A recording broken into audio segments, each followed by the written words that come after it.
I definitely feel like this episode really brought home what the plot for this season is. Just basically just the creatures from the underground coming in the presence of the full form, like kind of like revealing their master plan, more or less, not like straight up, but it just give us a glimpse on what's gonna happen in this season. Hey, what's going on, guys? It's ASAP Flash here, and I'm here, as you guessed it, might have guessed it, a review for the season, episode 3, season 2 of Stranger Things, titled Polliwog. And it's kind of an interesting episode, actually, because I feel like it showcases a little bit more of Dustin as a character, because let's face it, in season 1 we didn't really get much of screen time with Dustin or Lucas, for that matter. They're kind of like the background characters, while mainly Will and Mike's on wait no sorry Mike and Will's brother was kind of like taking center stage, more or less. Although obviously, like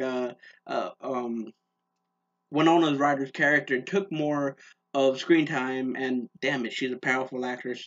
Before Stranger Things, I didn't really think much of her as an actress, but after Stranger Things, I'm like, damn, she can most definitely act. I mean, she deserves whatever accolades and whatever awards she can get afterwards.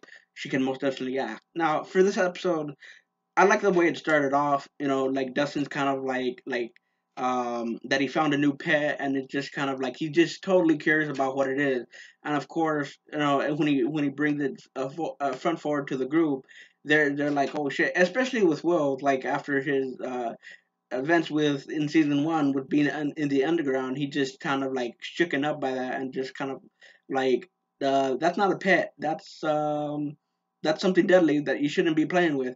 And I liked how this plot of this episode, maybe not for the upcoming for the season ahead, but it feels like it's a major homage uh,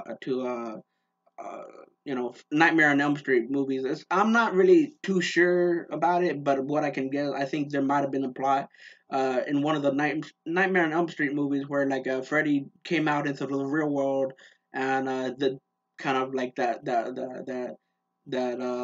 old motive, like that old thing. I forgot that word right now, but the old adage, I guess, where your dream become a reality and they start to haunt the living shit out of you. So this is more or less what it is. And what I liked about this episode, typically, or not typically, but like specifically, where that little mutant actually came at the end of the episode, at the end of season 1, at the end of season 1. Hello, and it kind of like mutated into this nasty looking creature frog type thing, and it's funny how like Dustin just like, no, it's mine, I shall protect it for whatever, and like the other characters basically saying, no, get rid of that thing, blah blah blah blah.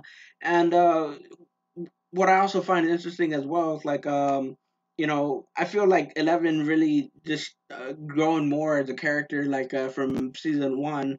And man, I mean, I just gotta say the actress and everybody on the show is like just super talented. And w- also I think what is like underrated a little bit is the music. I mean, just the music really packs a punch. Well, then again, the music basically does that anyway. So me saying that just kind of like a bit redundant and obvious, but yeah, I just feel like, especially in the scene where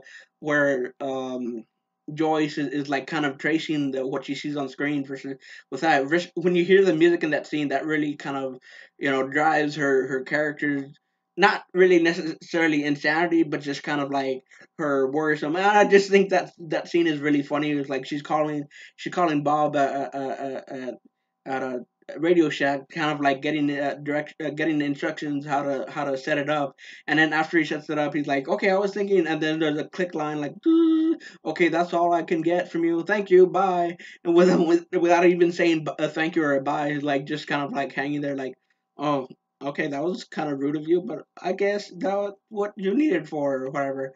Um, Another thing I want to say about the like I think might have mentioned that, I'm not sure, but Mad Max is a character I really like, because in the first episode she was kind of like typically standoffish, and I'm kind of surprised, like already 2 episodes later, like she's really like open up, like as a character. They're not doing that stereotypical thing when you have a brooding character. They're brooding for the rest of the season, and like typically it feels like with Netflix shows they kind of like speed things up a little bit, just so kind of like like what you see on AMC, for instance, it would probably take like 8 episodes, but versus with this, it's just kind of like more sped up, which kind of like necessary for the story. Really, I mean, who wants to see like 8 episodes of a character just brooding and barely coming into whatever?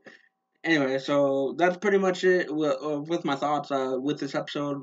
And like I said, like it feels like with this episode, it's really kind of like um telling everybody what the plot is and what to expect. Versus with the first 2 episodes, it's like it's more like character introduction. The second episode was just like nothing really happened necessarily. It just kind of like did trick or treating, and that was essentially it. Whatever. I'm not downplaying it or anything, but just felt kind of like eh. But yeah. So I'm out like the Flash, and see you with another video.